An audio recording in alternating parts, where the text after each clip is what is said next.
হঠাৎ করেই আজকে সন্ধ্যার পর বাসার সবার ভেলপুরি খেতে ইচ্ছা করতেছিল। তারপর রেডি হয়ে সবাই মিলে বাহিরে গেলাম ভেলপুরি খাওয়ার জন্য। আমাদের কপাল খারাপ ছিল, এই জন্য বাহির থেকে আর ভেলপুরি খেতে পারলাম না। তো হ্যালো এভরিওয়ান, আসসালামু আলাইকুম। কেমন আছেন সবাই? আলহামদুলিল্লাহ, আমরা তো অনেক অনেক বেশি ভালো আছি। ভিডিও শুরু দেখেই তো বুঝতে পারছেন আজকে বাসায় সবাই মিলে ভেলপুরি বানিয়ে খেলাম। ময়দা, সুজি, সামান্য চিনি, সাদা তেল আর পরিমাণ মতো পানি দিয়ে ভেলপুরির ডোটা বানিয়ে নেওয়া হয়েছে। তারপর এই যে আমার বড় আপু ছোট ছোট লুচির মতো বেলে নিচ্ছিল। ফুচকা, ভেলপুরি এইগুলা বাসায় বানানো কিন্তু একটা ঝামেলার কাজ, তবে খেতে কিন্তু অনেক বেশি মজা বাসারটা। বড় আপু ভেলপুরি গুলা বেলে দিচ্ছিল আর এইদিকে মেজ আপু কিন্তু ভেলপুরি গুলা ভাজতেছিল। দুই চুলাতে দুইটা কড়াইতে ভাজতেছে যাতে করে ভেলপুরি গুলা তাড়াতাড়ি ভাজা হয়ে যায়। হঠাৎ করে আজকে বাসার সবার ভেলপুরি খেতে ইচ্ছা করতেছিল, এই জন্য আমরা রেডি হয়ে বাইরে গেছিলাম ভেলপুরি খাওয়ার জন্য। যেহেতু বাহিরে যে ভেলপুরি খাওয়া হয়নি, তারপর আর কি বাসাতে এসেই রেডি করে নিলাম সবকিছু ভেলপুরি বানানোর জন্য।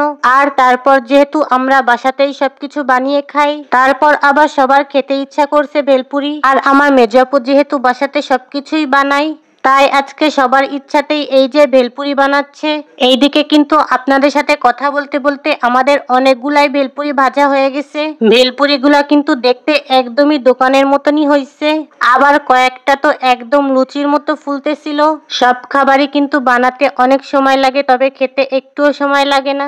আর এইরকম ভাজা পুরা ফুচকা, চটপটি, ভেলপুরি এইগুলা তো আমাদের বাসার সবাই অনেক বেশি পছন্দ করি। এইবার পালা ভেলপুরির টক বানানোর। এইখানে কিন্তু দুই রকমের টক বানানো হচ্ছে, একটা মিষ্টি টক আর একটা অনেক পরিমাণে ঝাল দিয়ে।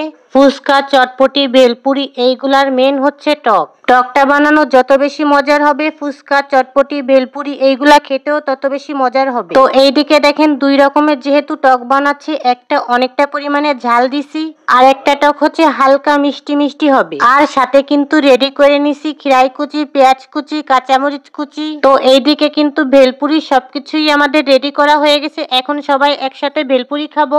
সবকিছুই একটু একটু করে ভিডিও করা হয়েছিল, তবে ভেলপুরির যে ডালটা রান্না করছে সেইটা আর ভিডিও করা হয়নি। ভেলপুরির ডালটা খেতেও অনেক বেশি মজার হয়েছে। শুধু যে দোকানের ভেলপুরি খেতে মজা হয় তা কিন্তু না, বানাতে পারলে কিন্তু বাসার ভেলপুরি খেতে দোকানের থেকে অনেক বেশি মজার হয়। আপনারা কেউ কি কখনো বাসাতে ভেলপুরি বানিয়ে খাইছেন?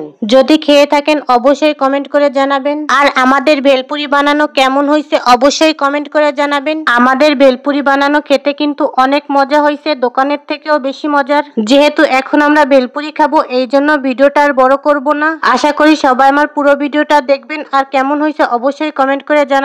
তো ভিডিওটা এই পর্যন্তই, সবাই ভালো থাকবেন। আল্লাহ হাফেজ।